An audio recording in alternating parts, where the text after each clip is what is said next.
बिस्मिल्लाहिर्रहमानिर्रहीम, अस्सलाम वालेकुम, सुबह बखैर। Welcome to Suno Pakistan. नए दिन और नए शो के साथ एक बार फिर हम आपके सामने मौजूद हैं। मैं हूं उज़ैर मलिक। प्रोग्राम में मेरा साथ देंगी।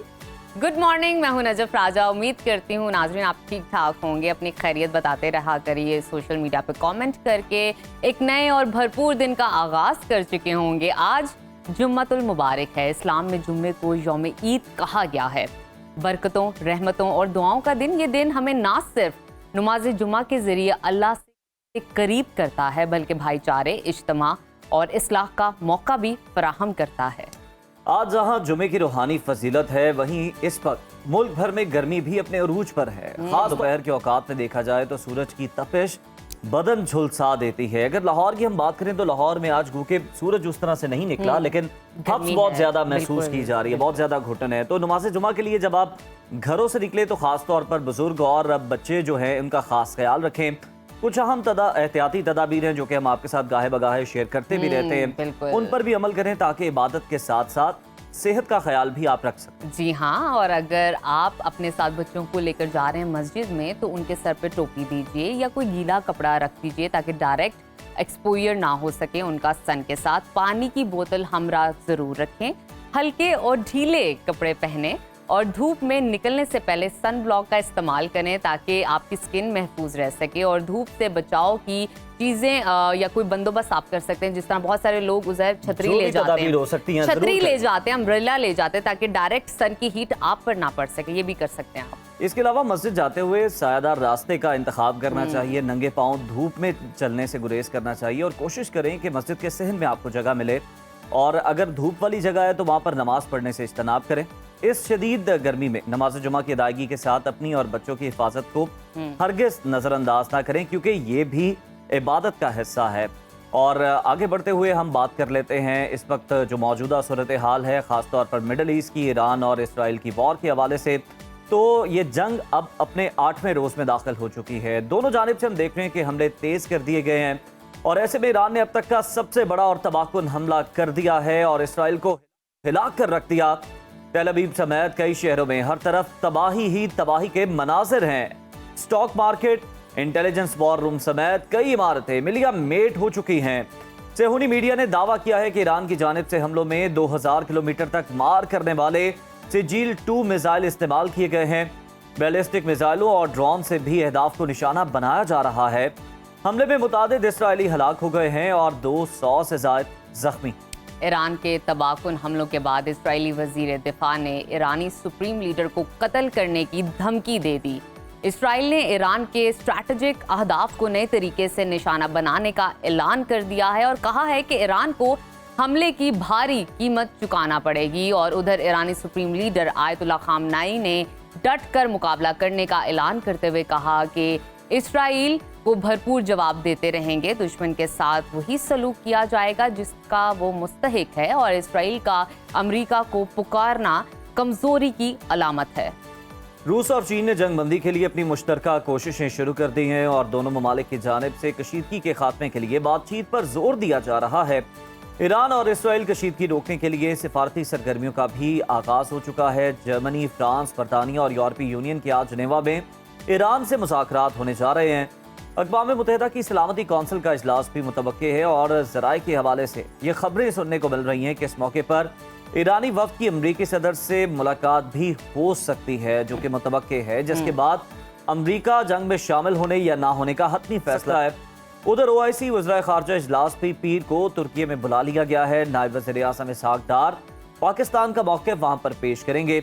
इसी तमाम तर सूरत-ए-हाल पर बात करते हैं। हमारे साथ मौजूद हैं दिफाई तज्ज़ियाकार major general retired Samrez Salik साहब। समरेज साहब, good morning and welcome to Suno Pakistan. Sir, Iran और इसराइल के दरमियान जो जारी जंग है अब 8वें रोज में दाखिल हो चुकी है। आपके ख्याल में ये मुकम्मल जंग की तरफ बढ़ रही है या फिर इसका दायरा आने वाले दिनों में महदूद हो जाएगा? अस्सलाम वालेकुम और सुबह बखैर। Thank you very much for getting me over. देखिए, ये जो मिडिल ईस्ट की सिचुएशन है डेफिनेटली पाकिस्तान के लिए बहुत परेशान कुन है। और हम ये देख रहे हैं कि एक तरफ इजराइल जो है वो क्लेम कर रहा है ईरान को बहुत ज़्यादा डैमेज करने का, और जो नुकसानात ईरान जो है वो कॉज कर रहा है इसराइल को, वो भी मेरे हिसाब से इसराइल के लिए अनबेरेबल हो रहे हैं। इसराइल की पूरी कोशिश है कि यूएस जो है वो इस जंग में शामिल हो जाए, लेकिन यूएस अभी तक हिचकिचा रहा है। यूएस ने 2 बेसिस को खाली करने की भी खबर है, और एक इंटरेस्टिंग खबर कल जो है वो यूएस से आई है, जो उनके एक स्पोक्स पर्सन ने ये स्टेटमेंट दी कि हमारे पास ये ऐसी इंटेलिजेंस है कि जो इंश्योर करती है कि ईरान जो है वो न्यूक्लियर वेपन के कहीं नज़दीक नहीं था।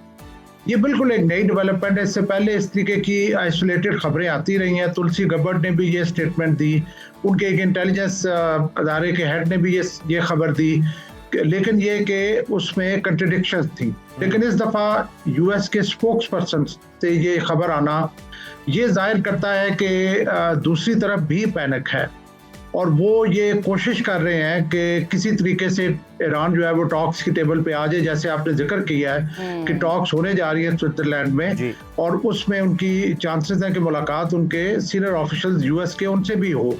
तो मैं ये समझता हूँ कि ये एक कोशिश की जा रही है कि एग्जिट मिले इस जंग से, क्योंकि दोनों तरफ बहुत ज्यादा नुकसान हो रहे हैं, और एक फॉल्स एविडेंस के ऊपर कार्रवाई शुरू की गई जैसे इराक में की गई थी। पाकिस्तान के लिए डेफिनेटली बहुत परेशान कुन है, क्योंकि ईरान हमारा एक नेबर है, हमारा एक ब्रदरली कंट्री है, एक मुस्लिम मुल्क है। और मैं ये समझता हूँ कि जर्मनी के चांसलर ने एक आध दिन पहले ये कहा है कि इसराइल जो है वो उनकी जंग लड़ रहा है, क्रिश्चियनिटी की जंग लड़ रहा है, और मैं समझता हूँ कि ईरान जो है वो पाकिस्तान की वो जो है वो इस्लाम की जंग लड़ रहा है। बिल्कुल। अच्छा समरेश साहब, बहुत सारे एनालिस्ट का तबसरा ये सामने आ रहा है कि बेसिकली ये जो जंग है ये न्यूक्लियर प्रोग्राम की या न्यूक्लियर वेपन की नहीं है, ये रिजीम चेंज की जंग है जो इसराइल करवाना चाह रहा है ईरान में। साथ ही साथ अगर ईरान को देखें तो ईरान का मौक़िफ़ है कि इसराइल अमेरिका को पुकार कर अपनी कमज़ोरी जाहिर कर रहा है। आपको क्या लगता है कि अमेरिका वाकई इस जंग में बराह रास्त कूद सकता है? क्या इम्कानात नज़र आ रहे हैं? देखिए, अगर हम ये जो ईरान की जंग है इसका रेलेवेंस ड्रॉ करें इराक के साथ, एग्जैक्टली यही हुआ था।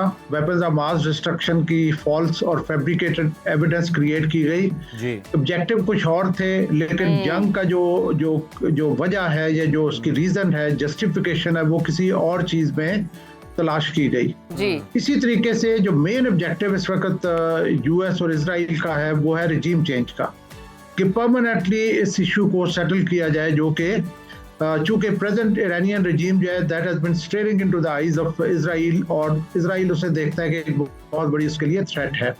तो मेरे नज़दीक न्यूक्लियर की जो इशू है वो एक बहाना है, वेयर एज एक्चुअली जो निशाना है वो है रिजीम चेंज।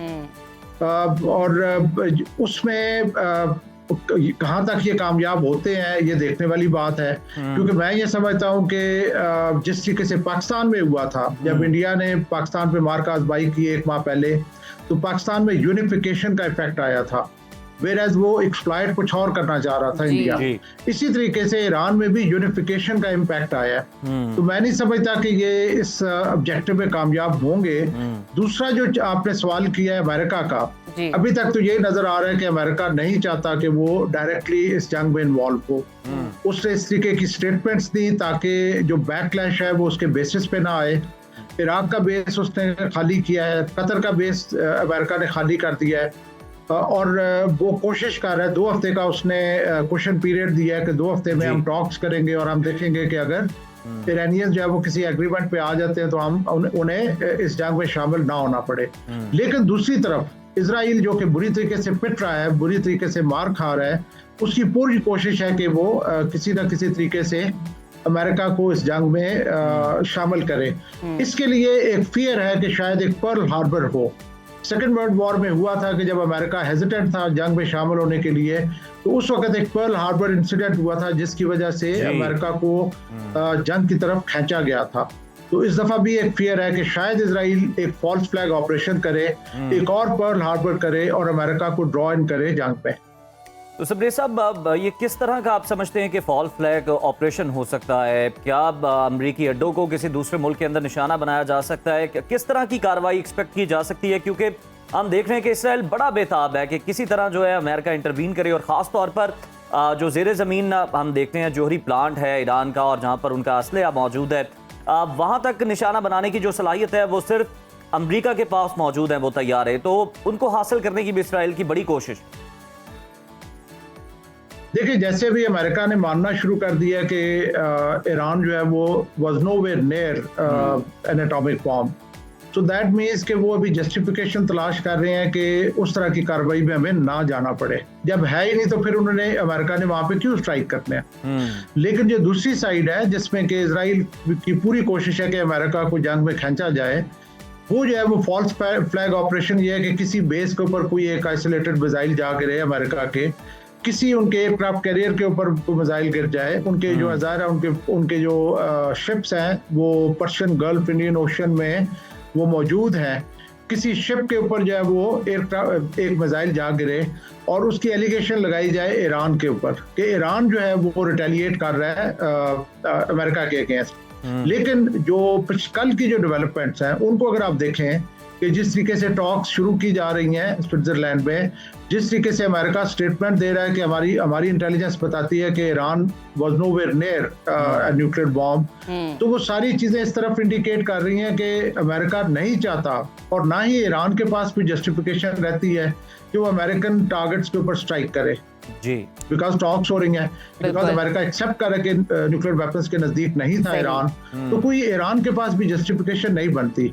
इस सिचुएशन में इजराइल के लिए एक प्लॉजिबल फॉल्स फ्लैग ऑपरेशन करना और ईरान को अलेज करना मेरे नजदीक वो थोड़ा भी मुश्किल होगा। बिल्कुल ठीक। अच्छा, हमें अगर इस हवाले से अगर हम गुफ्तगू करें, इंटरनेशनल पर्सपेक्टिव से बात करें, हम अलायंसेस की बात करें, क्योंकि जब भी जंग बंदी की बात आती है, हमलों की बात आती है, वॉर की बात आती है या न्यूक्लियर प्रोग्राम की बात आती है, तो कंट्रीज़ की अलायंसेस बहुत मैटर करती हैं। अगर हम करंट सिचुएशन को देखें सर, तो रूस और चीन जंग बंदी के लिए मुतहर्रिक नज़र आ रहे हैं। क्या चीन और रूस इस वक्त मशरिक़ वुस्ता में मौसर सफारती किरदार अदा कर सकते हैं? क्या वो इस पोजीशन के अंदर हैं?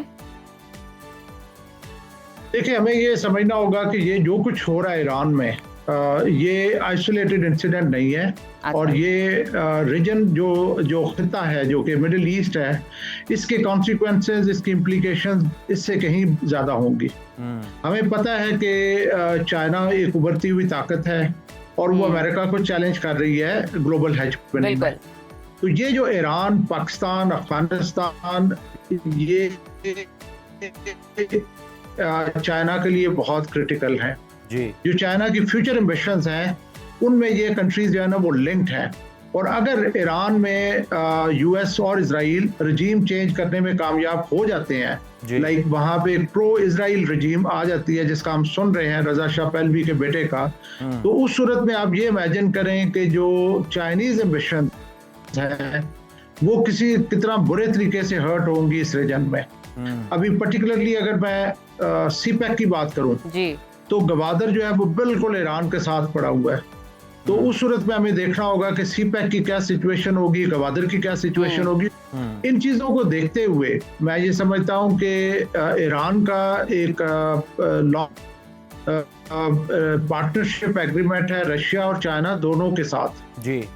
दोनों ताकतों की कोशिश होगी कि वो डायरेक्ट वायलेंस में इन्वॉल्व ना हो, लेकिन वो हर तरीके से ईरान को सपोर्ट करेंगी, बिकॉज उन्हें पता है कि ईरान में अगर रजीम चेंज होती है तो उनकी एम्बिशंस बुरे तरीके से इम्पैक्ट होंगी। बिल्कुल वो सपोर्ट करेंगे और हम देख भी रहे हैं इस तरह के बयानात भी आ रहे हैं। समरेश साहब, लास्टली जरा ये कमेंट कर दीजिएगा शॉर्टली के आयतुल्लाह खामनाई के हवाले से बड़े बयानात दिए जा रहे हैं, इतना खौफजदा क्यों है इसराइल और ये सारी सहूनी ताकतें उनसे कि उनको निशाना बनाया जाए? और आपको क्या लगता है कि अगर खुदा न खास्ता इस तरह का ये कोई अमल करके कामयाब हो भी जाते हैं तो क्या उसके बाद जिस तरह से रजा शाह पहलवी के बेटे को तैयार किया जा रहा है उसको लेके आ जाता है, तो फिर एक्सेप्टेंस क्या होगी ईरानी अवाम के अंदर? क्या वो अपने पपेट्स को यहाँ पर बिठाने में कामयाब हो जाएंगे? क्योंकि ऐसे ऑप्टिक्स तो हमें दिखाई नहीं दे रहे वहाँ।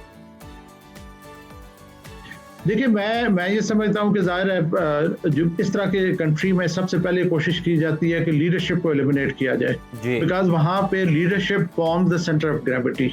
इस वक्त आयतुल्लाह खामनाई जो है वो सेंटर ऑफ ग्रेविटी है ईरान के। No doubt. अगर इजराइल, जैसे हम कह रहे हैं कि इजराइल और यूएस का ऑब्जेक्टिव है कि ईरान में रजीम चेंज लाई जाए, उसके लिए उनके लिए जरूरी है कि वो जो सेंटर ऑफ ग्रेविटी है उसको एलिमिनेट करें। अब एक तरफ देखें कि डराने की कोशिश की जा रही है और दूसरी तरफ से स्टेटमेंट्स आ रही हैं कि हमें मौत का कोई खौफ नहीं है। और अगर आयतुल्लाह खामनाई ने ये अपनी कौम को ये कहा है कि मेरी ज़िंदगी इतनी इम्पोर्टेंट नहीं है जितना इस्लाम इम्पोर्टेंट है, और हम इस्लाम की जंग लड़ रहे हैं, और नीचे उनकी जो सक्सेशन है वो सारी तैयार है। तो मेरे नज़दीक अगर इस पागलपन तक अमेरिका और इजराइल जाते भी हैं तो उसका वो इम्पैक्ट नहीं होगा जो वो एक्सपेक्ट कर रहे हैं, क्योंकि आगे जो है IRGC को उन्होंने टोटल कंट्रोल दे दिया हुआ है कि जी आप ये सारे जो भी डिसीजंस हैं वो लें। तो अगर खुदा न खास्ता आयतुल्लाह खामनेई एलिमिनेट भी होते हैं तो उनकी सक्सेशन में पूरा जो चेन है वो आगे तैयार है जो कि टेक ओवर कर सकती है।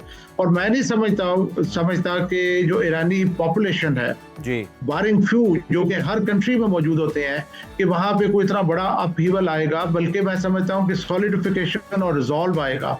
बिकॉज ईरान जो है कि बहुत पुरानी सिविलाइजेशन है, उनका जो ईगो है, उनका जो एक नेशनल प्राइड है, वो उनके लिए बहुत इंपॉर्टेंट है।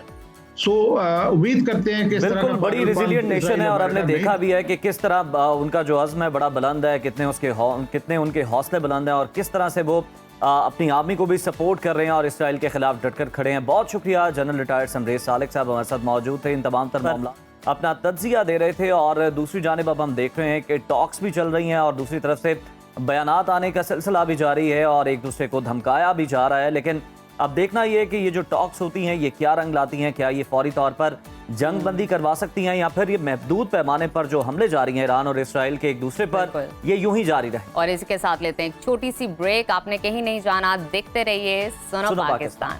Welcome back. प्रोग्राम में बात कर लेते हैं शहर कायद की, जो कि पाकिस्तान का सबसे बड़ा शहर, इक्तिसादी मरकज और रोशनियों का शहर कहलाता है। एक बार फिर दुनिया के नाकाबिल रिहाइश शहरों की फहरिस्त में शामिल हो गया है। इकोनॉमिस्ट इंटेलिजेंस यूनिट EIU की जानिब से जारी करदा ग्लोबल लिविलिटी इंडेक्स 2025 के मुताबिक दुनिया के 173 शहरों में कराची 170वें नंबर पर आ चुका है, जो कि एक अलार्मिंग सिचुएशन, अलार्मिंग और अफसोसनाक बात है। इस रिपोर्ट में शहरी जिंदगी के 5 बुनियादी शोबों इस्तेहकाम, सेहत, तालीम, माहौल और बुनियादी ढांचे को जांचा गया, और कराची का मजमूई स्कोर सिर्फ 42.7 रहा। इस एक तरफ अगर अवाम टूटी सड़कों, पानी की किल्लत, कचरे, आलूदगी और ट्रांसपोर्ट के बहरान का शिकार हैं, तो दूसरी तरफ आलमी रिपोर्ट्स ये बता रही हैं कि कराची सयाहों के लिए भी खतरनाक शहरों में शुमार होता है। ये वो शहर है जो कभी रोशनियों का शहर कहलाता था। इन आलमी रिपोर्ट्स के हवाले से सिंध हुकूमत का क्या मौक़िफ़ है, और कराची को एक महफूज, बेहतर और काबिल रिहाइश शहर बनाने के लिए क्या हिकमत अमली अपनाई जा रही है, इन तमाम पहलुओं पर बात करते हैं। हमारे साथ मौजूद हैं तर्जुमान हुकूमत मोहतरमा सादिया जावेद साहिबा। सादिया साहिबा, good morning, welcome to Suno Pakistan. Economist intelligence unit के ग्लोबल सर्वे में कराची का 170वां नंबर आया है। ये रिपोर्ट आपकी नज़रों से भी ऑब्वियसली गुजरी होगी। आप बतौर तर्जुमान हुकूमत सिंध इस दर्जाबंदी को कैसे देखती हैं, क्या मौक़िफ़ है आपका? बिस्मिल्लाहिर्रहमानिर्रहीम। Thank you very much. आप दोनों को भी गुड मॉर्निंग और सुनो के व्यूअर्स को भी गुड मॉर्निंग। बिल्कुल ये एक रिपोर्ट आई है जो मेरी नज़र से गुजरी है। एक तो पहली बात ये कि जो लोग ये बात करते हैं कि कराची महफूज शहर नहीं है रहने के लिए, या कराची जो है वो रहने के काबिल शहर नहीं है, मैं उन सबको मेरा सीधा सा एक जवाब ये है कि पाकिस्तान के किसी और शहर का इतना ह्यूमन इन्फ्लक्स जितना रोज कराची में होता है दूसरे शहरों से, इवन इलीगल इमिग्रेंट्स जो हैं उनका, वो मुझे पाकिस्तान के किसी दूसरे शहर का नंबर बता दे अगर वहाँ कहीं होता है तो। अगर लोग रोजगार के लिए इस शहर में आते हैं, सबसे ज्यादा आबादी, देखिए कराची का प्रॉब्लम जो हम सबको एडमिट करना चाहिए, सारे स्टेक होल्डर्स को एडमिट करना चाहिए, वो ये है कि कराची का जो सरकारी हेड काउंट है वो कोई 2-2.25 करोड़ की आबादी है, लेकिन असल में कराची की आबादी कहीं 4 करोड़ के। सादिया साहिबा बिल्कुल दुरुस्त कह रही हैं कि लोग बहुत ज्यादा जो है बड़े शहरों का रुख करते हैं, कराची का रुख करते हैं। अगर हम पंजाब बैठे हैं तो यहाँ लाहौर का रुख करते हैं, लेकिन आप नहीं समझती कि अगर छोटे देहातों में और छोटे शहरों के अंदर ही सेहत की, तालीम की और जो बुनियादी सहूलियात हैं, रोजगार के मौके अगर फराम कर दिए जाएं तो लोग बड़े शहरों की तरफ कम ही रुख करेंगे, क्योंकि खुशी से तो कोई बड़े शहर की तरफ मूव नहीं कर रहा होता अपने घर बार को, अपनी जमीनों को छोड़। नहीं, मेरा मानना मेरे भाई ये है कि दुनिया में ये ट्रेंड है कि बड़े शहरों की तरफ लोगों का रुख ज्यादा होता है, ठीक है। क्योंकि वहाँ रोजगार के मौके ज्यादा होते हैं, काम करने के स्कोप ज्यादा होते हैं। पूरी दुनिया में आप अगर ट्रेंड देखें तो इसी तरह आपका का सादिया trend है। साहिबा, ये आपका जहाँ पर्सपेक्टिव तक, बिल्कुल ठीक है, लेकिन अगर ये, हम एक दफा रिपोर्ट को देख लें तो रिपोर्ट के मुताबिक सेहत, तालीम, माहौल और इंफ्रास्ट्रक्चर जैसे शोबे कराची में बदतरीन करार दिए, ये रिपोर्ट कह रही है। आपके ख्याल में, क्योंकि अच्छा, आप एक डिफरेंट पर्सपेक्टिव से बात कर रही हैं, आपका नजरिया अलग है, आपका एनालिसिस अलग है, आपके एनालिसिस के अकॉर्डिंगली सबसे बड़ा चैलेंज इस वक्त क्या है? देखिए, इस वक्त सबसे बड़ा जो चैलेंज है ना, वो ह्यूमन पॉपुलेशन है कराची का, जिसको रोकना चाहिए। पाकिस्तान, मेरा ख्याल से दुनिया की सबसे बड़ी रेफ्यूजी जो कैंप लगाया गया था अफगानिस्तान से, जो लोग 81 में आए थे, वो आज तक वापस नहीं गए और अफगान कैंप्स मौजूद हैं, उन्होंने घर बना लिए। उसके बाद इलीगल इमिग्रेंट्स, जिसमें बंगाली, बर्मी, बाकी नेशनलिस्ट जो हैं, वो बैठे हुए हैं इस शहर में। सबसे पहला इशू जो है कि इनको रजिस्टर किया जाए, इनको ऑन पेपर कोई वो बनाया जाए, क्योंकि जो मेरी ज़रूरत थी, जो एक आदमी की ज़रूरत थी, वो 100 आदमी के लिए इस्तेमाल हो रही है। तो जाहिर सी बात है। अच्छा, जहाँ तक आप सब लोग कहते हैं कि जी हेल्थ पे भी इन्होंने लिखा है, आई एम वेरी सरप्राइज्ड कि हेल्थ के बारे में वो कैसे लिख सकते हैं। मेरा ख्याल से कराची जो है वो पाकिस्तान का वो शहर है कि जहाँ जदीद तरीन सिंध हुकूमत ने मेडिकल फैसिलिटीज़ प्रोवाइड की हैं। जाहिर सी बात है, अगर जिना अस्पताल 4000 लोगों के लिए बना है तो उसकी ओपीडी एक दिन में 10,000 लोगों को केटर कर रही है। तो जाहिर सी बात है, मैं ये हैरान हूँ कि उन्होंने हेल्थ सेक्टर, जहाँ तक इंफ्रास्ट्रक्चर की बात करते, बिल्कुल इंफ्रास्ट्रक्चर, लेकिन पाकिस्तान पीपल्स पार्टी की गवर्नमेंट उसको भी देख रही है, मुख्तलिफ मकामात पर काम हो रहे हैं। और जो मैं बार बार इस रिपोर्ट के मुतालिक जो भी मुझसे बात करता है, मैं एक बात करती हूँ कि जो कराची का मेयर है उसको एडमिनिस्ट्रेटिवली बाइख्तियार होना चाहिए। वो मैं इसलिए कहती हूँ कि कराची का 22% जो है वो सिर्फ अंडर मेयर है, बाकी 6 कंटोनमेंट्स बैठे हुए हैं, केपीटी बैठा हुआ है, सिविल एविएशन बैठा हुआ है, रेलवे बैठा हुआ है। जो फेडरेटिंग यूनिट्स के इदारे इस शहर में बैठे हुए हैं, वो इस शहर के इंफ्रास्ट्रक्चर के लिए बिल्कुल कंट्रीब्यूट नहीं कर रहे। इस्तेमाल तो सड़कें केपीटी भी कर रहा है, लेकिन रोड इंफ्रास्ट्रक्चर के लिए केपीटी इस शहर के लिए कभी नहीं आगे आया कि जी हम आपकी मदद करेंगे। तो सादिया साहिबा, आपकी बात अगर हम अस्पतालों तक देखें तो वो काफ़ी हद तक दुरुस्त है कराची के, लेकिन अगर आप ये जो बता रही हैं कि इस तरह के मसाइल हैं, इंफ्रास्ट्रक्चर के मसाइल हैं, कराची के जो शहरी हैं वो भी बहुत ज़्यादा ये कह रहे होते हैं, शिकवा गुना होते हैं कि जनाब ना मयारी स्कूल है, ना हमें यहाँ पर कोई रोड्स प्रॉपर मिलती हैं, और पानी के बड़े मसाइल हैं, सफाई के बड़े मसाइल हैं, और जिस तरह दीगर इदारों की आपने बात की है, तो इस सिलसिले में सिंध हुकूमत क्या कर रही है उनको इस तरह से बाउंड करने के लिए कि वो भी अपना जो रोल है वो प्ले करें कराची की बेहतरी के लिए? देखिए, कराची की बेहतरी के लिए सिंध हुकूमत काम कर रही है। जैसे पहले कभी भी कराची में कचरा फेंकने पर फाइन नहीं था, अगर इस वक्त मैं और आप कोई भी कचरा फेंकेंगे तो गवर्नमेंट फाइन करेगी। सिंध सॉलिड वेस्ट मैनेजमेंट काम कर रही है। कोई 1.5 लाख टन के का जो आदादो शुमार है वो सामने आया है।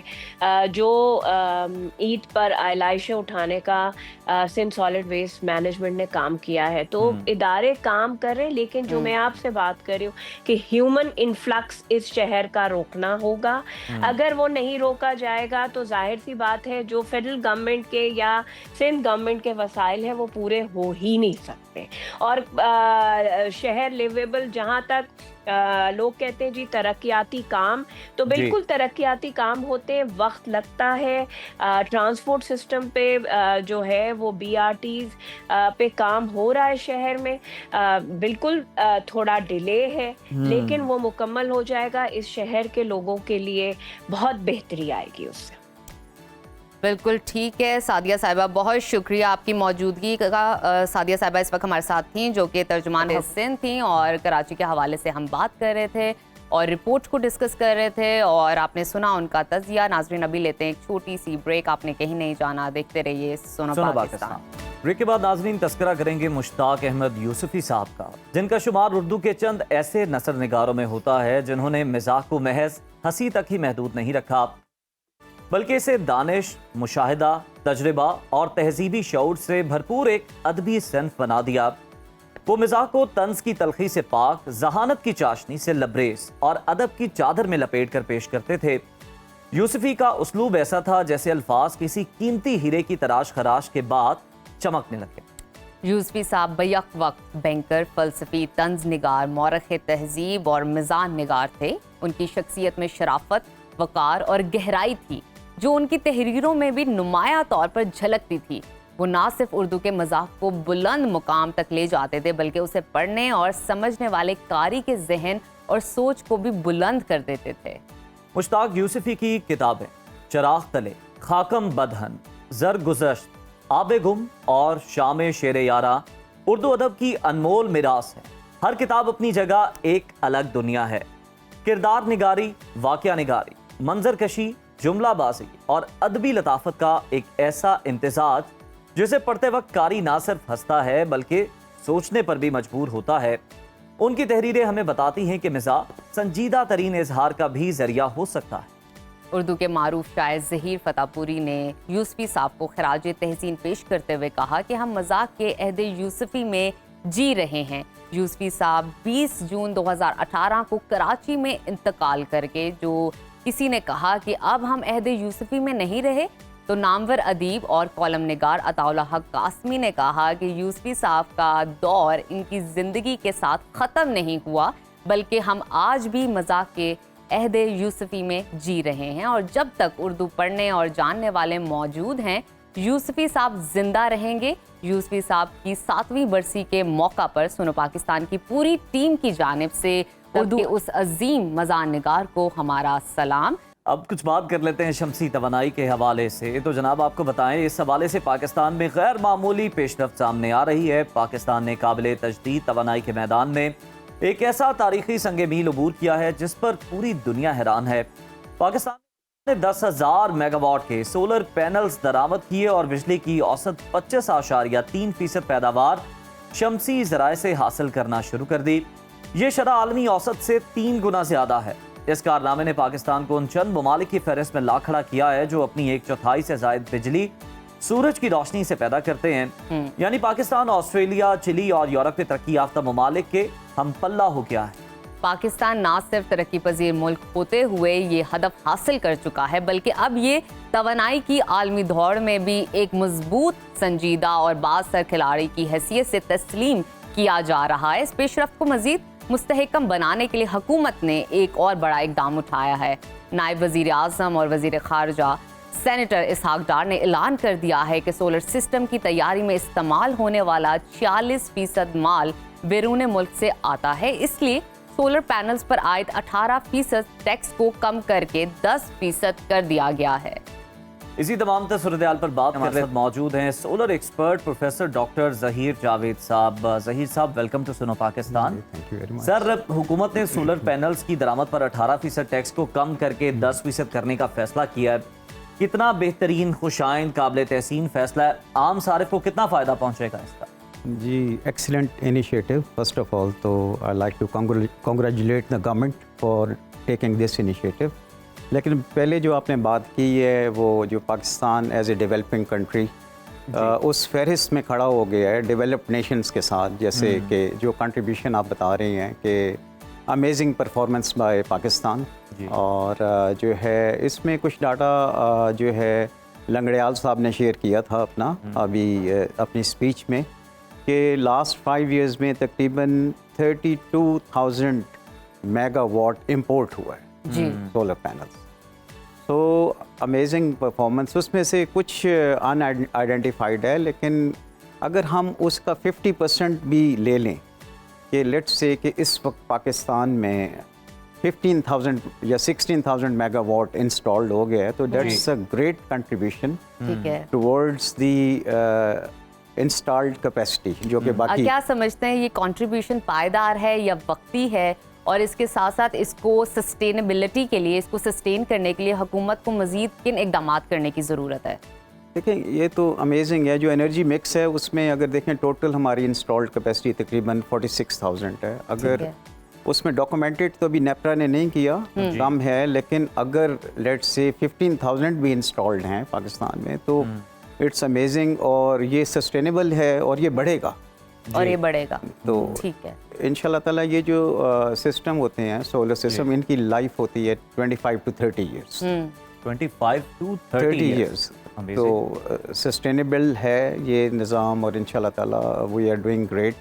और Pakistan has greatly contributed to greenhouse gas management जो है, जो कि अब पूरी दुनिया में ये एनवायरनमेंट का इशू है। पूरी दुनिया में ये जो है इसको रिन्यूएबल एनर्जी को प्रमोट कर रही हैं।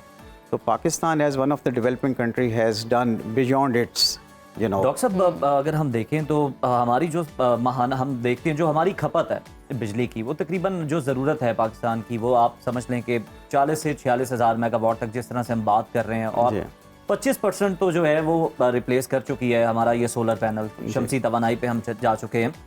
आने वाले दिनों में ये जो टैक्सेस भी कम हुए हैं, आने वाले दिनों में आपको क्या लगता है मज़ीद कितना जो है वो सोलर की तरफ लोगों का रुझान होगा, और जो हमारी खपत है जो हम देख रहे हैं वो कितनी शेयर कर लेगा ये सोलर? देखें, अभी तो तकरीबन at this stage it is sharing around 30% of the installed capacity, around that. और लेकिन इसमें सोलर आवर्स भी होते हैं, 30% ऑफ द इंस्टॉल्ड कैपेसिटी है, लेकिन सोलर तो सूरज से ही चलता है। सूरज से ही चलता है, तो उसमें आप सोलर आवर्स होते हैं, बैटरीज का भी इस्तेमाल कर लेते हैं। हाँ, वो भी कर लेते हैं, लेकिन हम अगर एसेंशली अगर सोलर सिस्टम की बात करें पैनल्स की, तो ये 6 to 8 आवर्स अगर हम कर सकते हैं आजकल उसका, तो मेरा ख्याल है कि ये अगर कॉन्टीन्यूसली इस वक्त हमने 30% अचीव किया तो 2030 तक we can go up to 60%। 60%। चलें थोड़ी सी अब एक्सपर्टीज़ के हवाले से बात कर लेते हैं। अगर आवाम जो है अपने घरों में इंस्टॉल करना चाह रही है सोलर, तो एज अ एक्सपर्ट बताइएगा कि उनको किन अहम टेक्निकल पॉइंट्स का ख्याल रखना चाहिए? देखें, इतनी ज़्यादा भरमार हो गई सोलर की, और लोगों ने बहुत बेहतरीन तरीके से इसको अपॉर्चुनिटी को अवेल किया, लेकिन वो स्टैंडर्ड्स को फॉलो नहीं किया। स्टैंडर्ड्स, और वो क्या हैं स्टैंडर्ड्स? वो स्टैंडर्ड्स ये हैं कि प्रॉपर पावर PIPB या AEDB ने स्टैंडर्ड्स इंश्योर किए हुए हैं, इंस्टॉलेशन स्टैंडर्ड्स हैं, अच्छा, फायर और सेफ्टी के स्टैंडर्ड्स हैं। उसमें देखें ना, अभी पिछले दिनों तूफान आया था जी, तो मैकेनिकल स्ट्रक्चर के स्टैंडर्ड्स हैं, उसके सिविल स्ट्रक्चर के स्टैंडर्ड्स हैं, तो लोगों ने लगाया भी होना। लाइटर नोट हमें ऐसे भी मनाजिर देखने को मिले हैं कि सोलर पे उन्होंने लेट के सोलर बचा वरना वो हवा के साथ उड़ सकता था। आपकी नज़र से भी गुजरे होंगे ऐसे मनाजिर। तो असल में इतनी ज़्यादा डिमांड थी ना लगवाने की, तो क्वालिफाइड लोग नहीं हैं मार्केट में, तो उसमें हमने एक इनिशिएटिव भी लिया है। मैंने government of Punjab technical education taffeta के साथ मिलके हम trend industrial trend technical human resource develop कर रहे हैं। ज़बरदस्त। तो ये भी क्योंकि मैं बिज़नेस भी ये करता हूँ सोलर का, और मैं ट्रेनिंग भी मेरा इंडस्ट्री से भी है, एकेडेमिया से भी है, तो हम ये ट्रेन कर रहे हैं। तो लोगों को ख्याल करें कि वो ट्रेंड लोगों से लगवाएं, और वो जो स्टैंडर्ड्स हैं उन पे बिल्कुल भी कॉम्प्रोमाइज़ ना करें, वरना वो पैनल उड़ जाएंगे। और ये लोगों को ज़रा फिर ये भी बता दें लास्टली कि अगर आप एक्सपर्ट से लगवाएंगे तो लोग समझते हैं कि एक्सपर्ट्स के पास जाएंगे, कंपनीज के पास जाएंगे तो बहुत बड़ा बिल बन जाएगा। एक 5 मरले का घर है, अगर उस पर अगर सोलर इंस्टॉल करवाना है, अगर वो जिस तरह से बायर फिर रहे हैं जिन्हें आप बनाड़ी कह लें, उनसे लगवाएं और एक कंपनी से आप अच्छे स्टैंडर्ड्स के मुताबिक लगवाएं, तो ओवरऑल कितना डिफरेंस आ जाता है आपके में? देखें, मेरा नहीं ख्याल कि ज़्यादा फ़र्क है। 20% कॉस्ट हो सकता है ज़्यादा हो, लेकिन आप 30 ईयर्स के स्पैन पे भी तो है ना, 30 साल में उसका क्या इफेक्ट आ जाएगा? 100 रुपया पर डे। लेकिन ये है कि देखें, अगर खुदा ना खास्ता अगर अनट्रेंड लोगों से लगवाते हैं, सारा का सारा सोलर सिस्टम अगर कोलैप्स हो गया है, आग लग गई है, DC आर्किंग हो गई है, प्रोटेक्शन सिस्टम नहीं लगा, तो उनका टोटल लॉस है। तो इसीलिए मैं समझता हूँ कि they should go with the qualified people, मेरा ख्याल है। थोड़े पैसे बचाने के लिए आपको अपना बड़ा नुकसान नहीं कर लेना चाहिए, आपको इससे बचना चाहिए। बिल्कुल, बहुत शुक्रिया डॉक्टर साहब आपकी आमद का। और नाजरीन, बिल्कुल ये बड़ा अच्छा और खुशाइंद फैसला है। शमसी तवानाई पर पाकिस्तान जो है वो मुंतकिल हो रहा है, और लोग हमेशा ये शिकवा गुना रहते हैं कि हर महीने जो एक लेटर आता है ना, लेटर उससे हम आता बहुत है। ज्यादा वो बेजार love हैं। letter है। लेकिन एक बहुत ज्यादा सीरियस मसला भी है कि अगर आप देखें तो पाकिस्तान शमसी तवानाई पे मुंतकिल हुआ है, बड़ा अच्छा काम हुआ है। लेकिन आप अगर लोगों को मिलें जो मिडिल क्लास से जिनका ताल्लुक है, किसी ने अपना जेवर बेचा, किसी ने गाड़ी बेची, ये कि घर जो है ना अदर हम अपने सोलर पर्सपेक्टिव है, वो लगवा जो सकते हैं। स्टोरी के पीछे स्टोरी है ना, जी, ये ये वो वो है चीज़ है। बिल्कुल। और इस स्टोरी के साथ लेते हैं एक छोटी सी ब्रेक, टाइम की थोड़ी सी शॉर्टेज है और वापस आइए ब्रेक लेके। Welcome back after the break. नाज़रीन, वफाकी दारुल हुकूमत इस्लामाबाद जैसे पुरअमन शहर में हालिया दिनों में पेश आने वाले दिल दहला देने वाले वाक़यात ने न सिर्फ शहरियों को खौफ में मुब्तला किया, बल्कि सोशल मीडिया पर भी बहुत सख्त रद्द-ए-अमल देखने को मिला। अवाम अभी 17 साला मारूफ टिकटॉकर सना यूसुफ के अंधोनाक कत्ल के सदमे से बाहर नहीं निकले थे कि एक और अफसोसनाक वाक़े ने सबको हिलाकर रख दिया, जहां इस्लामिक इंटरनेशनल यूनिवर्सिटी की 22 साला तालिबा ईमान को निहायत बेदर्दी से कत्ल कर दिया गया। और इस हवाले से खुश आइंद खबर यह है कि इस्लामाबाद पुलिस ने सना यूसुफ कत्ल केस की तरह इस केस को भी तेज़ी से ट्रेस करते हुए अंधे कत्ल में मुलव्वस मरकजी मुलजिम को गिरफ्तार कर लिया।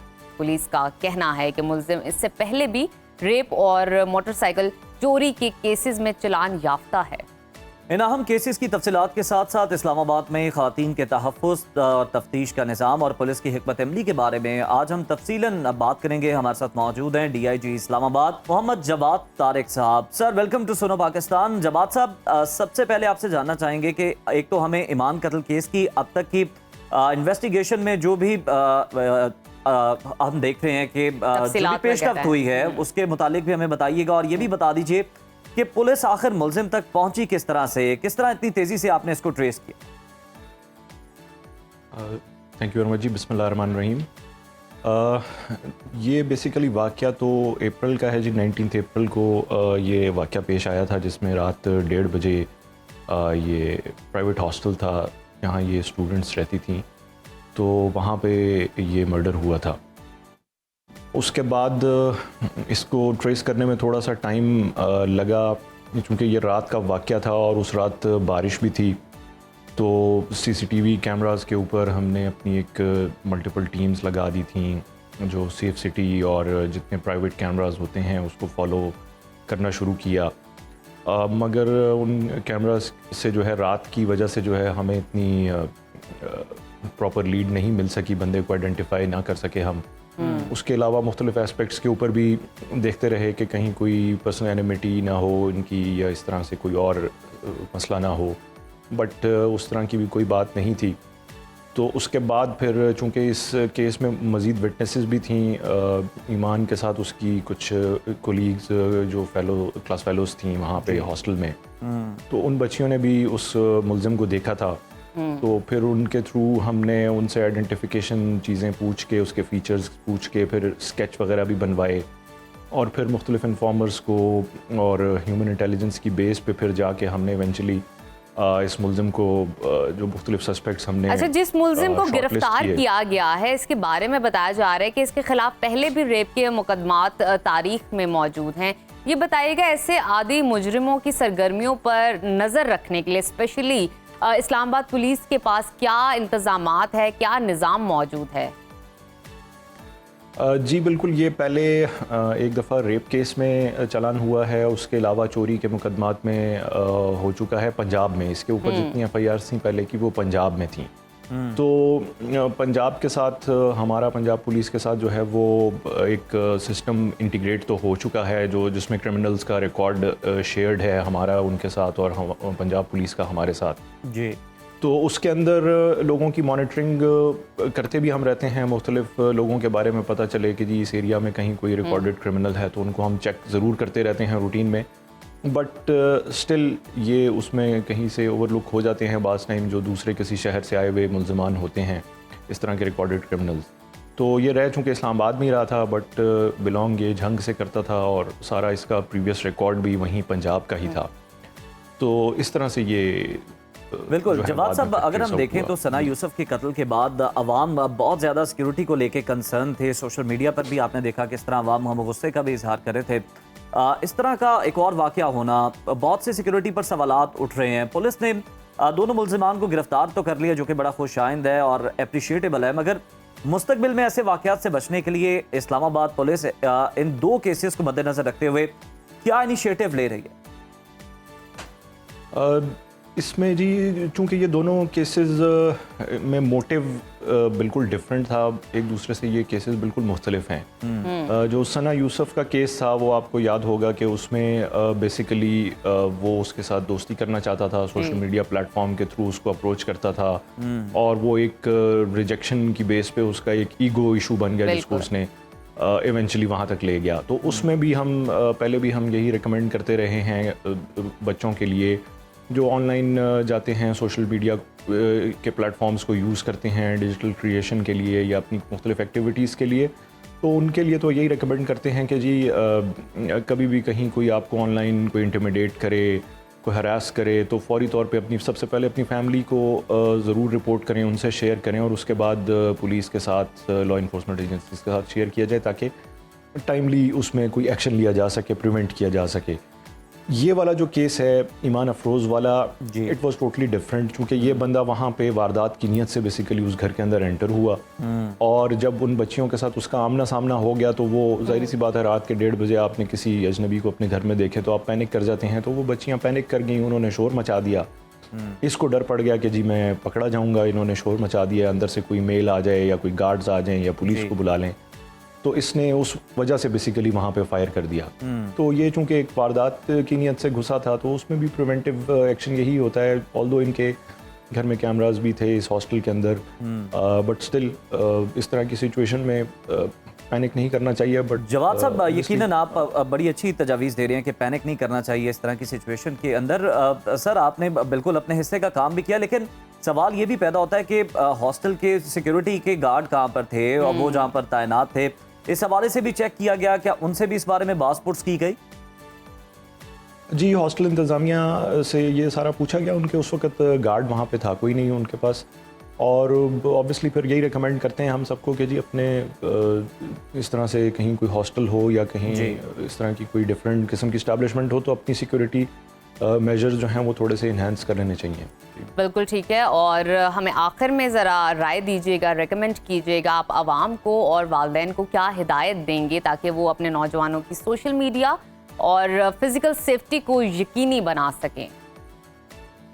जी उसमें सोशल मीडिया पे तो जैसे मैंने ऑलरेडी आपसे शेयर किया कि जी सोशल मीडिया के ऊपर आप कहीं कोई इस तरह की चीज़ देखें, कोई रेड फ्लैग देखें, कहीं कोई आपको बुली करता है, किसी से आप इंटिमिडेट फील करते हैं, तो ज़रूर अपने फैमिली से सबसे पहले शेयर कीजिए और उसके बाद पुलिस के साथ ज़रूर शेयर कीजिए ताकि टाइमली एक्शन लिया जा सके और किसी भी सीरियस किस्म की सिचुएशन को जो है वो प्रिवेंट किया जा सके। और अदरवाइज़ जिस तरह से जो पेरेंट्स अपने बच्चों को भिजवाते हैं दूसरे शहरों में आला तालीम के लिए, जिस तरह यहाँ पे ये बच्ची इंटरनेशनल इस्लामिक यूनिवर्सिटी में पढ़ने के लिए आई हुई थी, तो जिस भी हॉस्टल में उनको एडमिट करवाएं तो ज़रूर पहले उनके सिक्योरिटी मेजर्स और उनकी अदरवाइज़ जितनी एडमिनिस्ट्रेटिव फैसिलिटीज़ हैं उसको एक दफ़ा इंश्योर ज़रूर कर लेना चाहिए कि जी आपका बच्चा जो है वो किसी सेफ़ एंड सिक्योर इन्वायरमेंट में ही रह रहा है और पढ़ रहा है। जवाद साहब ये भी बताइएगा कि इस तरह के जो बिल्डिंग्स हैं, हॉस्टल्स हैं या और भी कोई इमारतें हैं जहाँ पर सिक्योरिटी गार्ड होना बड़ा ज़रूरी है, आप लोग कोई सख्ती भी बरतते हैं, कोई बार बार हिदायत भी देते हैं कि मतलब किसी तरह से उनके खिलाफ कार्रवाई भी हो सकती है अगर वो सिक्योरिटी गार्ड वहाँ पर नहीं रखते, अपनी सिक्योरिटी को इंश्योर नहीं करते, सीसीटीवी इंस्टॉल नहीं करते? और साथ ही साथ ये भी बता दीजिए कि जिस तरह से हम देखते हैं कि कोई रिकॉर्ड याफ्ता मुलजिम जो है वो इस्लामाबाद के अंदर एंटर हो रहा है, तो टेक्नोलॉजी की मदद से उसकी हम देखते हैं कोई रिकग्नाइज भी कर लिया जाता है उसकी आइडेंटिटी को कि ये ऑलरेडी जो है रिकॉर्ड याफ्ता है और मतलूब है मुकदमात में? जी उसमें एक तो जो हॉस्टल्स की बिल्डिंग्स की सिक्योरिटी के हवाले से बिल्कुल हम हिदायत देते हैं, रूटीन में हमारे जो ऑफिसर्स हैं चेक करते हैं, जैसे बैंक्स होते हैं, ज्वेलरी शॉप्स होती हैं, मार्केट्स हैं, सब जगह पे बिल्कुल रूटीन में हमारे ऑफिसर्स जाते हैं और उनको बताते हैं, इवन चेक भी करते हैं गार्ड्स को, उनके असला वगैरह सारी चीज़ें कि सिक्योरिटी मेजर्स हैं।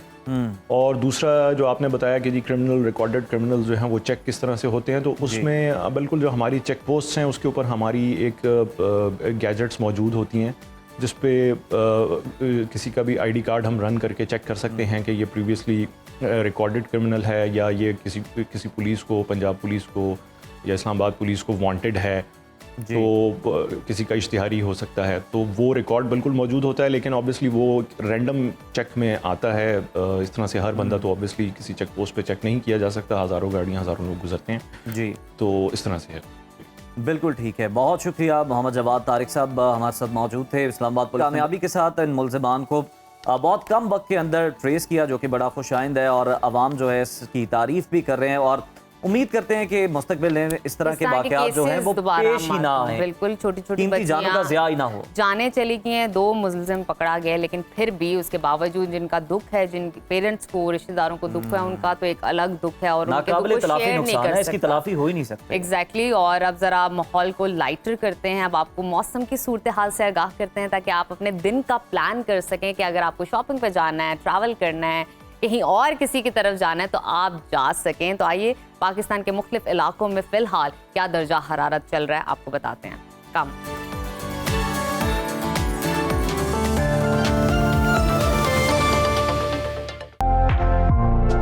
गर्मी के 27 शहरियों को महकमा मौसमियात ने प्री मानसून बारिशों की खुशखबरी सुना दी है। मगरबी हवाएं आज से मुल्क में दाखिल होंगी। 24 जून तक मुख्तलिफ इलाकों में बादल बरसेंगे। लाहौर, इस्लामाबाद और रावलपिंडी में अर्बन फ्लडिंग का खदशा है। मुख्तलिफ शहरों में आज मौसम कैसा रहेगा आइए जानते हैं। सबसे पहले रुख करते हैं गिलगित बल्तिस्तान का, जहां गर्मी की शिद्दत मुसलसल बढ़ रही है। गिलगित में पारा 41 डिग्री तक पहुंच गया है और अगर हम कम दर्जा हरारत की बात करें तो वो 16 डिग्री है। स्कर्दू की बात करते हैं, वहां पर आज ज्यादा से ज्यादा टेम्परेचर 34 और कम से कम 11 डिग्री रहने की तवक्को है। महकमा मौसमियात के मुताबिक आइंदा 24 घंटों के दौरान गिलगित बल्तिस्तान में मौसम गर्म और खुश्क रहने का इम्कान है। नजर डालते हैं आज़ाद कश्मीर के मौसम पर, जहां मतला जुज़वी अबर आलूद रहेगा और दारुल हुकूमत मुजफ्फराबाद में आज ज्यादा से ज्यादा दर्जा हरारत 42 और कम से कम 24 डिग्री रहने का इम्कान है। श्रीनगर की तरफ चलते हैं, वहां पर आज ज्यादा से ज्यादा पारा 35 और कम से कम 17 डिग्री रहने की तवक्को है। मौसम का हाल बताने वालों ने आइंदा 24 घंटों के दौरान वादी में चंद मकामात पर बादल बरसने की पेशगोई की है। और अब आपके साथ शेयर करते हैं खैबर पख्तूनख्वा का मौसम, जहां बेशतर अजला में मौसम गर्म और खुश्क रहेगा। पेशावर का दर्जा हरारत आज ज़्यादा से ज़्यादा 44 और कम से कम 31 डिग्री रहने का इम्कान है। सवात की तरफ चलते हैं, जिसको पाकिस्तान का स्विट्ज़रलैंड कहते हैं। वहां पर ज़्यादा से ज़्यादा टेम्परेचर 32 और कम से कम 13 डिग्री रहने की तवक्को है। महकमा मौसमियात के मुताबिक आइंदा 24 घंटों के दौरान हरीपुर, एबटाबाद, मानसहरा, मालाकंड और कोहिस्तान में बारिश मुतवक्के है। और अब नजर डालते हैं सुबह पंजाब के मौसम पर, जहां बेशतर अजला में मौसम गर्म और खुश्क रहेगा। लाहौर का दर्जा हरारत आज ज्यादा से ज्यादा 39 और कम से कम 29 डिग्री रहने का इम्कान है। इस्लामाबाद की तरफ चलते हैं, वहां पर आज ज्यादा से ज्यादा पारा 41 और कम से कम 30 डिग्री रहने की तवक्को है। मुल्तान की तरफ रुख करते हैं, वहां पर आज ज्यादा से ज्यादा टेम्परेचर 43 और कम से कम 33 डिग्री रहने का इम्कान है। महकमा मौसमियात ने आइंदा 24 घंटों के दौरान इस्लामाबाद, रावलपिंडी, लाहौर, मरी, जेहलम, सियालकोट, नारोवाल और गुजरांवाला में बारिश का इम्कान जाहिर किया है। और अब चलते हैं सुबह बलूचिस्तान की जानिब, जहां बेशतर इलाके शदीद गर्मी की लपेट में हैं। सिब्बी में पारा 49 डिग्री तक पहुंच गया है। कोयटा का दर्जा हरारत आज ज्यादा से ज्यादा 41 और कम से कम 21 डिग्री रहने की तवक्को है। महकमा मौसमियात के मुताबिक आइंदा 24 घंटों के दौरान बलूचिस्तान के जनूबी और मशरकी अजला में मौसम शदीद गर्म रहने और गर्द आलूद हवाएं चलने की तवक्को है। और आखिर में हमेशा की तरह जिक्र करते हैं सुबह सिंध के मौसम का, जहां सूबे में शदीद गर्मी की लहर बरकरार है। जैकबाबाद में पारा 49 और दादू में 48 डिग्री तक रिकॉर्ड किया गया है। कराची में समंदरी हवाएं मुकम्मल बहाल होने से मौसम बेहतर हो गया है और कराची का दर्जा हरारत आज ज्यादा से ज्यादा 35 और कम से कम 30 डिग्री रहने का इम्कान है। हैदराबाद की जानिब चलते हैं, वहां पर आज ज्यादा से ज्यादा पारा 41 और कम से कम 29 डिग्री रहने की तवक्को है। महकमा मौसमियात ने आइंदा 24 घंटों के दौरान सिंध के बेशतर अजला में मौसम गर्म और मरतूब रहने की पेशगोई की है। साहली इलाकों में हल्की बारिश का इम्कान है।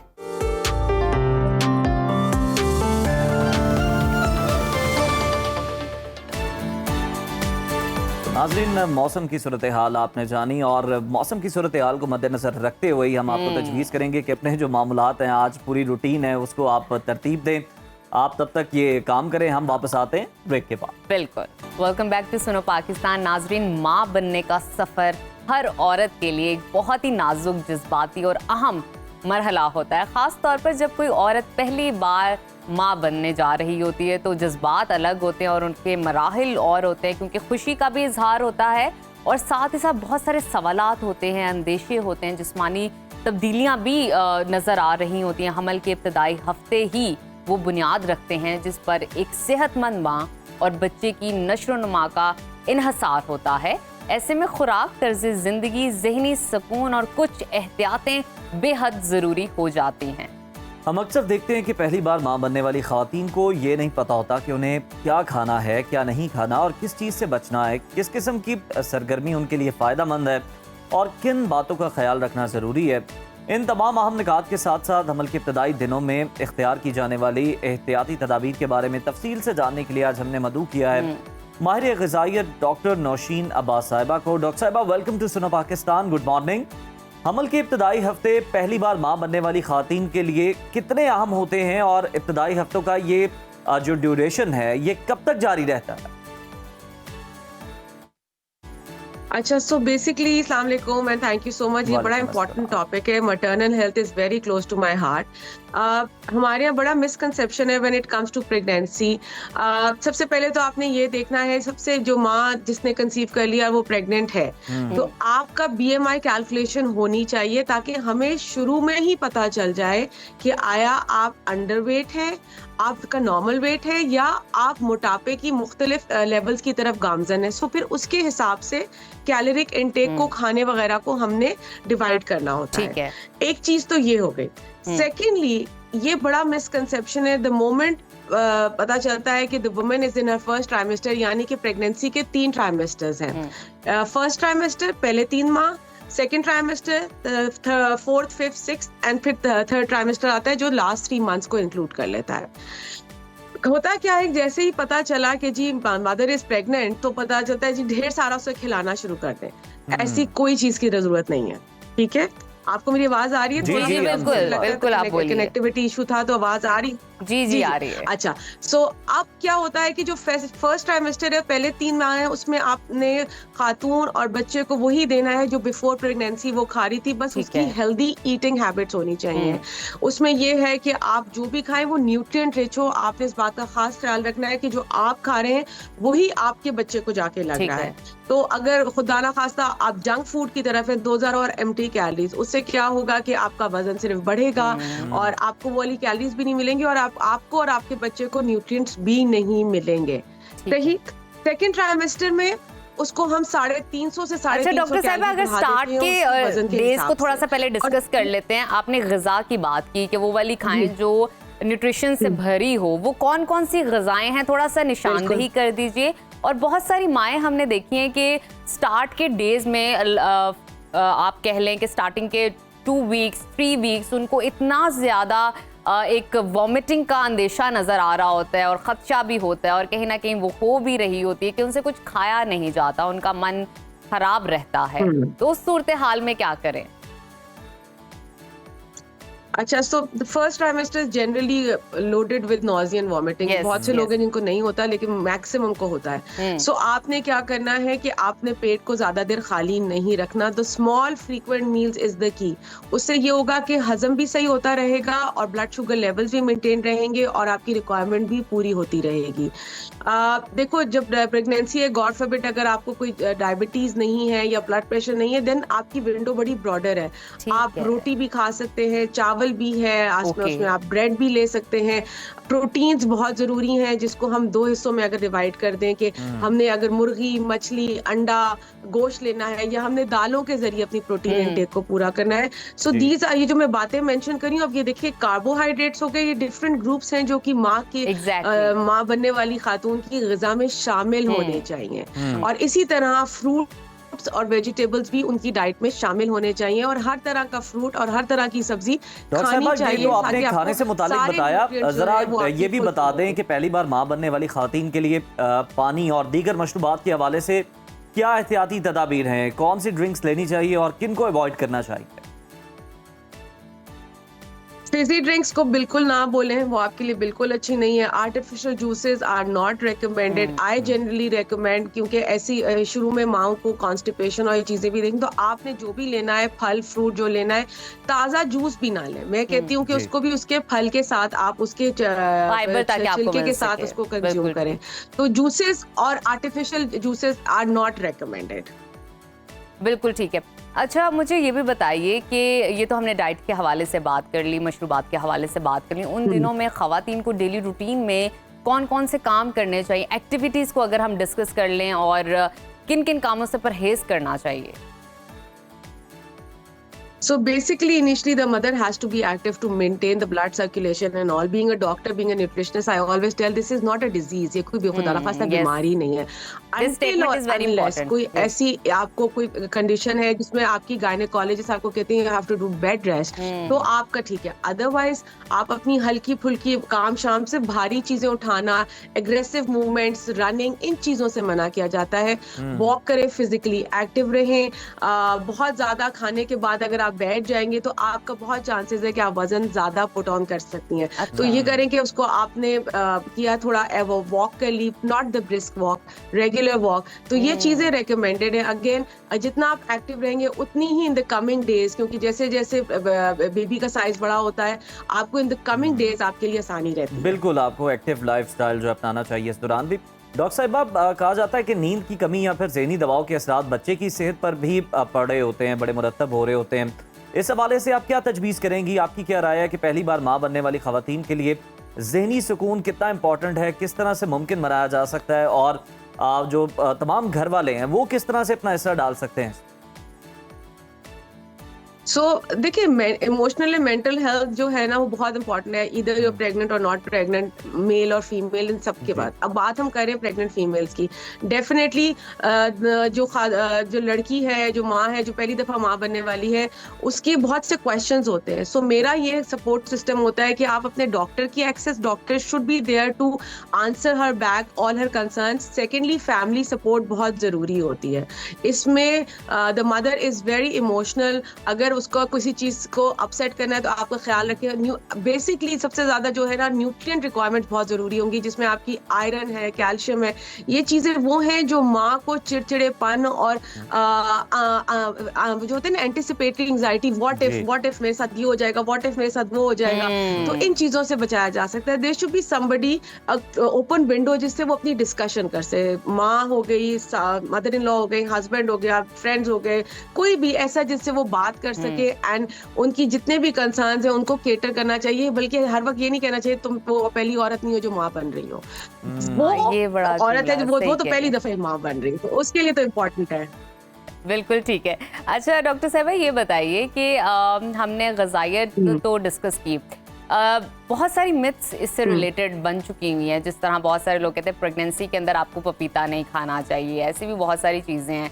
हम क्या खाना चाहिए वो तो डिस्कस किया, क्या नहीं खाना चाहिए, बिल्कुल नहीं खाना चाहिए वो भी बताइए, और सप्लीमेंट्स के बारे में भी बताइए कितने इंपॉर्टेंट हैं और कब लेने चाहिए। अच्छा, उल्टा चलते, सप्लीमेंट्स का पूछा तो सप्लीमेंट्स जनरली फर्स्ट 3 मंथ्स में हम सप्लीमेंट्स नहीं देते। सेकंड ट्राइमेस्टर में सप्लीमेंट्स शुरू होते हैं। देन अगेन दैट बेस, क्योंकि ये डिस्क्लेमर दे दो, ये ना हो कि हर कोई शुरू कर दे। आप अपनी डॉक्टर से पूछ के अपनी रिक्वायरमेंट के हिसाब से, उसमें आयरन आता है, कैल्शियम आता है, सारी चीजें आ जाती है, मल्टीविटामिन्स आ जाते हैं। ठीक हो गया, शायद कनेक्शन का कुछ लाइन का इशू आ रहा है। बहुत शुक्रिया डॉक्टर आपकी मौजूदगी का, आपने हमें गाइड किया प्रेगनेंसी के हवाले से, क्योंकि लड़कियां, ख़वातीन बहुत कंफ्यूज हो जाती हैं, स्पेशली वो ख़वातीन जो पहली बार माँ बन रही होती, क्या खाना चाहिए, क्या नहीं खाना चाहिए, बहुत सारी चीज़ों से आपको खौफ आ रहा होता है। तो इसी सेगमेंट के साथ और एक बेहतरीन मालूमात के साथ नाज़रीन लेते हैं एक छोटी सी ब्रेक। आपने कहीं नहीं जाना, ब्रेक लेके फ़ौरन से पहले वापस आइए, देखते रहिए सुनो पाकिस्तान। नाज़रीन, मौजूदा हालात में जब दुनिया के मुख्तलिफ हिस्सों में जंग, बमबारी, कुदरती आफात, महंगाई, बेरोजगारी और अदम तहफ़्फ़ुज़ जैसे अवामिल हर इंसान के दिलो दिमाग को झंझोड़ते हैं, तो ऐसे में लोग शदीद ज़हनी दबाव, खौफ, बेचैनी और उदासी का शिकार हो रहे हैं। इन हालात में बहुत से अफराद को ऐसा महसूस होता है कि जैसे ज़िंदगी की खुशियाँ उनसे रूठ चुकी हों, और ना सिर्फ जिस्मानी बल्कि रूहानी सुकून भी कहीं खो गया हो।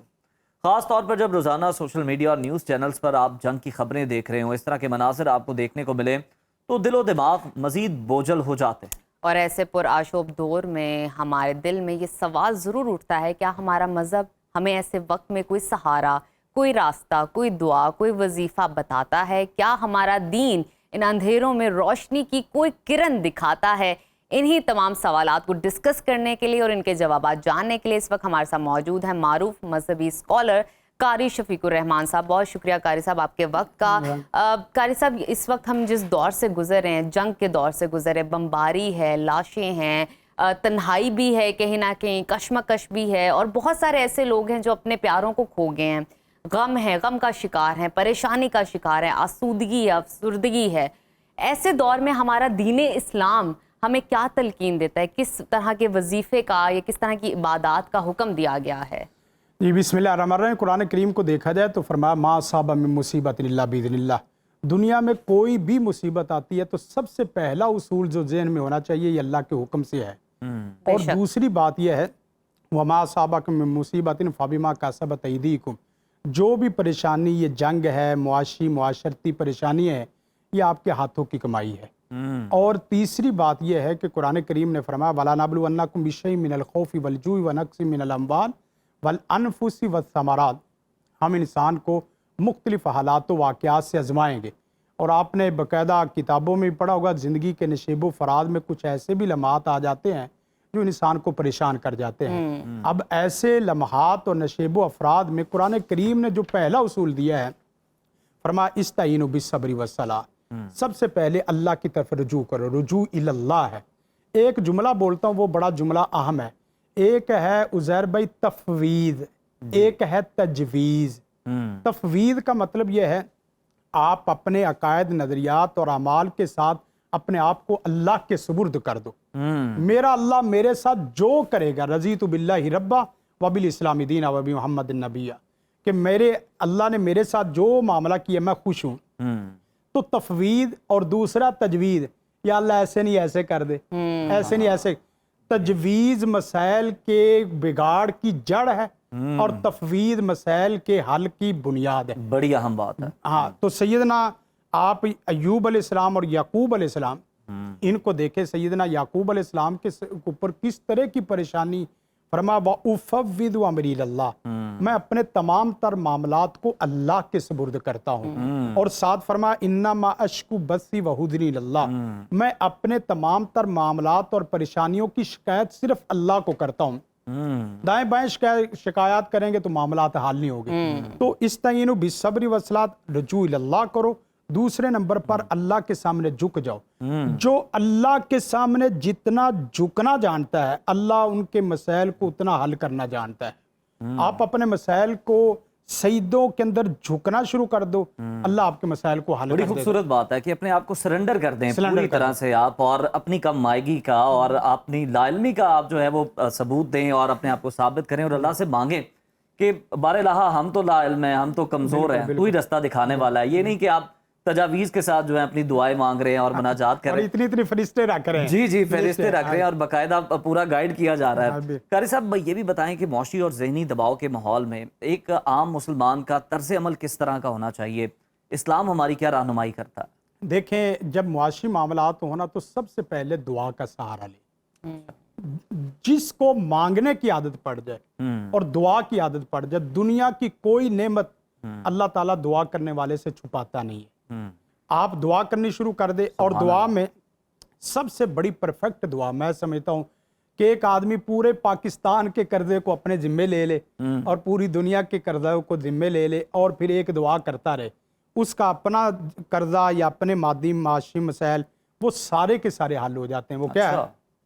अल्लाहुम्मा मालिकल मुल्क तूतिल मुल्क मन तशा व तनज़िल मुल्क मिम्मन तशा व तुइज़्ज़ु मन तशा व तुज़िल्लु मन तशा बियदिकल खैर इन्नका अला कुल्लि शैइन कदीर। ये तो दुआ कुरान के साथ इतनी तो मैच करती है। आगे एक लफ्ज़ है बहुत अहम है, रहमानुद दुनिया वल आखिरा व रहीमुहुमा व तुतीहिमा मन तशा। आप ये पूरी दुआ आप यकीन करें, गूगल करें, कोई एक लफ्ज़ जो मैंने पढ़ा है आप गूगल करने, मेरा दावा है जिंदगी के मुआशी जितने मसाइल हैं एक दुआ से सारे हल हो जाएंगे। अल्लाह क्या बात है, बहुत खूब। और इसके साथ साथ अगर दूसरी भी दुआ पढ़ लें, तो अल्लाह ताला ने बहुत अहम जुमला बयान फरमाया, मा यफ़अलुल्लाहु बिअज़ाबिकुम इन शकरतुम व आमनतुम। अगर तुम साहिब ईमान हो और साहिब शुक्र हो तो अल्लाह को क्या पड़ी है तुम्हारी मईशत को कम करने की, तुम्हारी परेशानियों को बढ़ाने अजाब देने की, अजाब देने की। अल्लाह को कोई परवाह नहीं इससे। तो एक बहुत अहम दुआ है। जो आदमी समझता है मेरा पूरी जिंदगी स्टेटस वगैरह इस तरह ऊपर से ऊपर, ऊपर से ऊपर जाए, नीचे ना जाए, वो एक दुआ लंबी चौड़ी नहीं है, बड़ी अहम है, वो पढ़ ले। अल्लाहुम्मा इन्नी अला ज़िक्रिका व शुक्रिका व हुस्नी इबादतिका।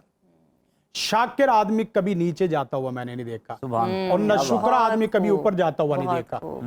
शाकिर आदमी हमेशा ऊपर से ऊपर जाएगा। मसलन मेरा रिज़्क खुला है ना, तो मेरे साथ रिश्तेदारों का भी रिज़्क खुलेगा।